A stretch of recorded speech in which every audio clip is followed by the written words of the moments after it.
Why is my cup empty? Perhaps because you have drunk the barrel dry? Damn beer stand. His household is as poorly run as his lands. Estrid is a good wife. Far better than he deserves. You would say that, Adrian. Your wife acts like a sow in a skirt. My sweater run is a worthy woman, you coxcomb. But she's an excellent cook. With a fine nose for truffles. If Birston does not return soon, what? Lord, Ah, a heroic-looking Dane in our midst. I'm looking for Birston, the alderman of the Shire. Our lord is not at home, but his wife is receiving visitors upstairs, in her usual fashion. If you speak with her, pass on that we've run out of ale. If Birston does not return soon, wine will not be the only thing spilled upon his floors. Now, gentlemen, everyone is fractious with this waiting. Let us be civil at least.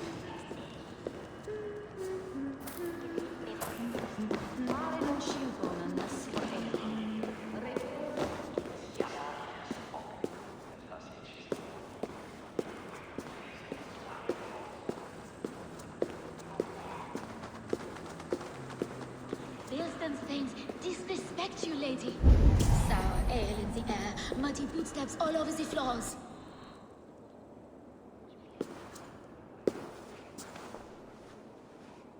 You!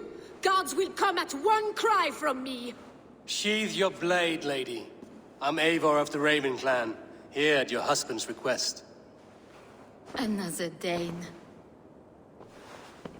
I am Estrid, wife of the Lord of Essex. As you may have heard, my lord is not at home.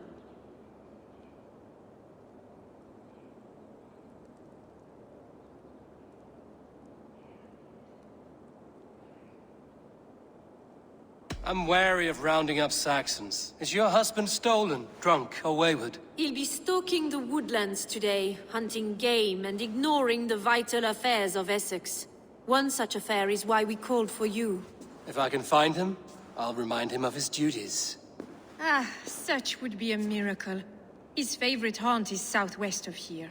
The lavender fields there attract the prey, God help him. With luck, he hasn't been eaten, but I'll return either way.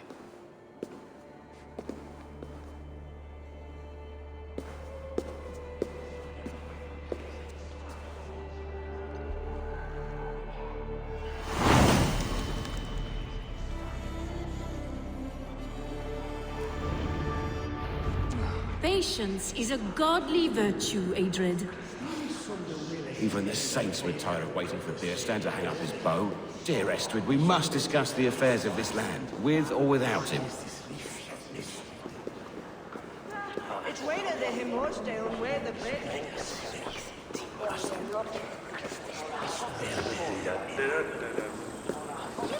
Jesus wende wakker on Wien. And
What do you see?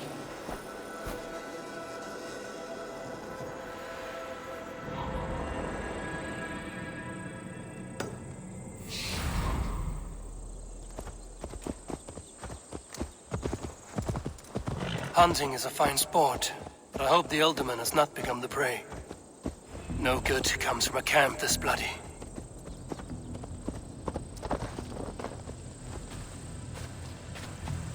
The remains of the hunting party. This one was savaged by a large animal.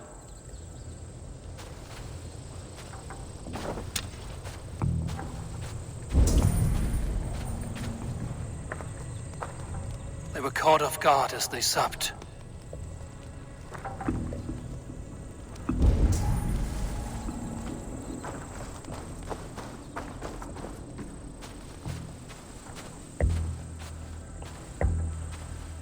They were attacked by a beast. Something strong enough to kill a horse.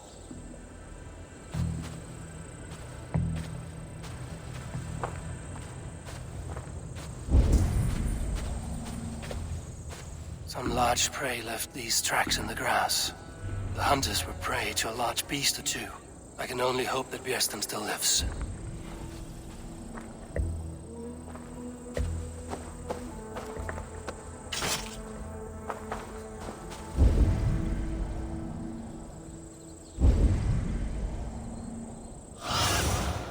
Show me what lies ahead.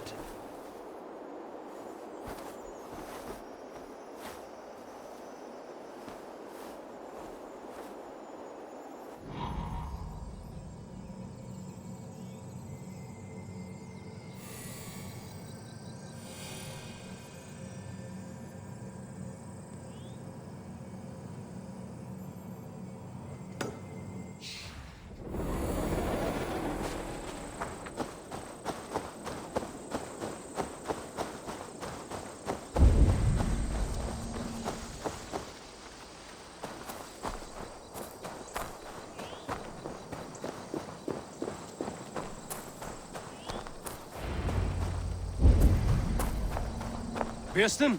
Ready your weapon, or accept your fate as a feast for bears. Ah, your weapon strikes true. Ah, we'll fight to the death, worthy one.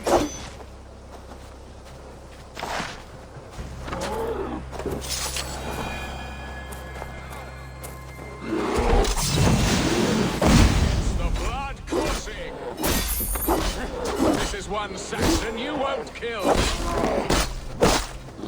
Well fought. I would not have survived this ambush without you.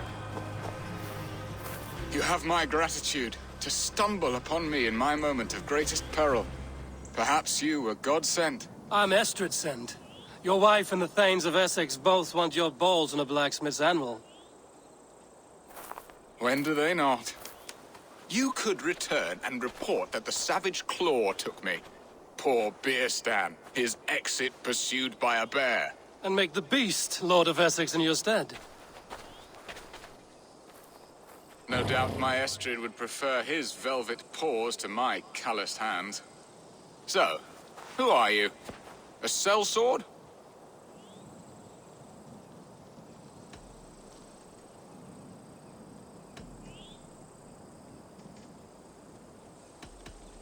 I am Eivor of the Raven clan. You hinted at an alliance for the loan of my unique talents. Blood, yes.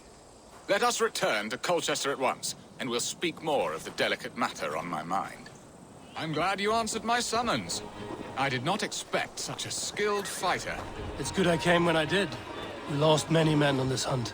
Good men, all. They will have the proper rights, and their families will be cared for. Your people sacrificed much for your sport. They did. There is no balm for my tortured heart. Why did you ask me here? Do you believe in true love, Eivor? I have loved. But have you truly? Has a longing burned in your breast, a sweet, lingering pain, paralyzing you with its sting? There's pain enough in battle. I do not seek it out in love.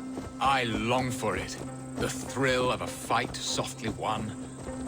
My wife Estrid lacks fire. She is a fish out of water, cold and dead. She showed great passion when I met her, keeping our Thanes in check. Oh, they love her, it is true. Some with too much devotion. And I have not been a good and attentive husband.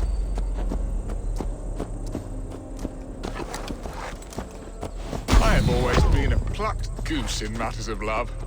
And a piss...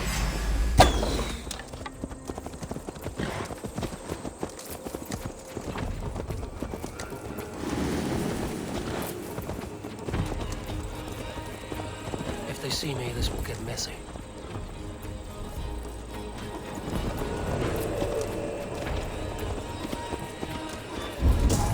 Do not wander off. I have always been a plucked goose in matters of love. And a piss-poor ruler to boot. Strong must be the hand that steers the ship, Piston. My hand would rather tug the catgut of a well-crafted bow. My eyes narrowing at the sight of prey. Aye, the crown sits heavy on the head. Then let us run wild and free in the woods as the wolves do. Live on our wits, prowl and stalk and feast. You have a romantic way about you, Piston. Do not fret. My guards will not worry you when we are together. You mismark me if you think I'm capable of worry. Have you built your city in the ruins of another? No, these builders are lost to the annals of time. Far advanced of the Saxon hovels of Wattle and Daub, I have ambition to build a great palace myself, with mosaics and balmy courtyards. What stops you? That which stops all but the most creative minds. Coin, imagination, talent. And your people? Is Essex happy? That is a question I never really ponder. I suppose they are. I hope they are. Alfred believes I rule like a chickless hen, flapping and squawking over nothing but the farmer's dinner. He interferes?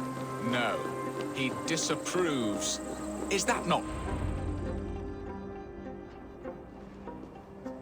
Ready to help me fend off the spears of their displeasure?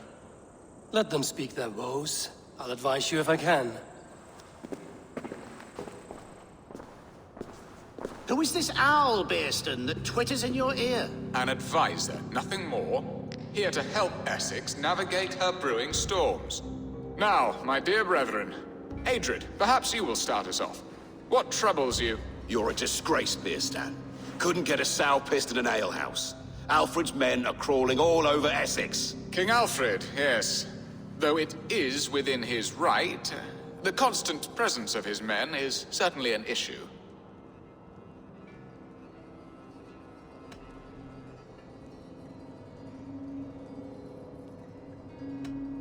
When the months are coldest, the mistletoe is full grown, cloaked in her winter strength. Meaning that we should weather this? Stay strong? Yes, that's it. Not bend in the wind like stalks of wheat. And you, Wyatt, what do you say? Your preparations for the Lammas festival. How can you think of spending so much coin when your people are starving?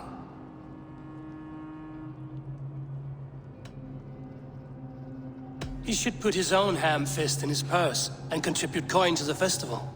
Yes, you worry about the cost of such a festival, one that thanks God for our great harvest. Contribute your own coin, then. And Aldrich, do you yap like a she-hound as Adrid does? You know my thoughts, Bearston. They're feared. How can we give men to Alfred for his wars when our harvest suffers day by day?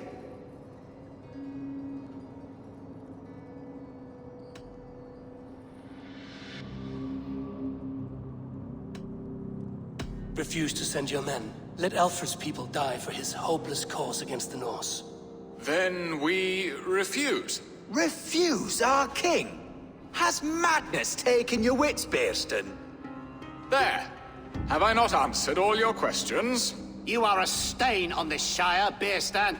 Useless. Useless. That's right. Yet still you haunt my hall. Be gone. I haven't time for your squabbling.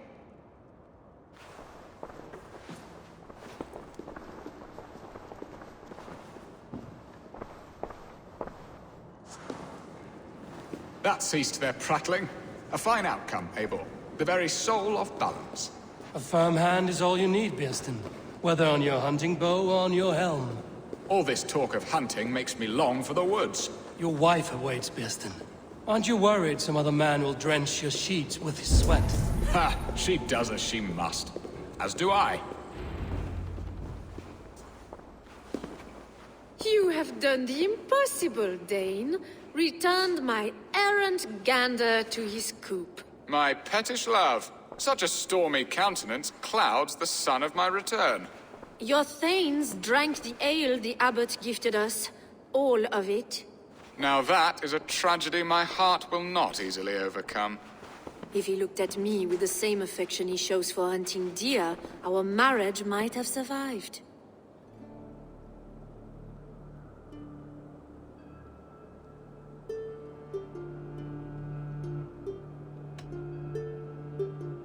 So, what do you need of me? Our affairs are more of heart than of state, Eivor. What little passion there was between us faded into bickering long ago. We would have our freedom, Eivor. I from my wife, and my wife from Essex. I'm too sharp a weapon for so soft a task. Why not part and be done with it? Oh, were I a Dane, and divorce as simple as a slit throat. But it's not so easy as that.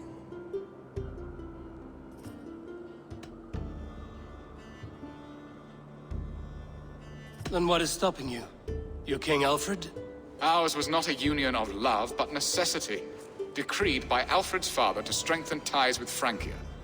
Not easily broken.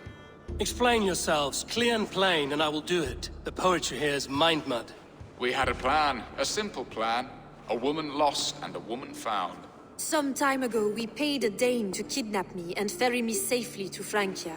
As you can see, he did not deliver. He was certainly thorough in other regards. Some Norse can be quick to take coin and slow to earn it. If I give my word, it is not broken. Could we try the kidnap again? Much of the planning is done. It would only take a more trustworthy overseer. It should be a bold venture if we do. Loud and brash and seen by all. During our Llamas festival, merry peasants and guards with wandering eyes. Your return to Francia would need a swift ship, with a captain ready to leave England. We could ask him. I would have thought his steed and seamen spent. Come find me in the market, Eivor. Our unwelcome guests require food and ale to soften their anger. My wife is a gracious and attentive host, Eivor. The only thing that keeps my braying thanes at bay. And the woman found? A darling Maybud, Ulvida, my childhood sweetheart. I left her 20 years ago in Malden to marry my prickled pear. 20 years? Can an ember so cold be reignited? We can hope. You must fan the flame. Find her, bring her to my lakeside cottage, and light a bonfire there. I will know to come. I believe she lived in the last house in Malden. A small, sweet place where fond memories were made. I will do as you both ask, and ask Freya for success in this love game. Good luck in your endeavors, Eivor. I pray you find my Alvida with a fair face and a yearning heart. Now, should I look for Alvida first, or meet with Estrid at the marketplace?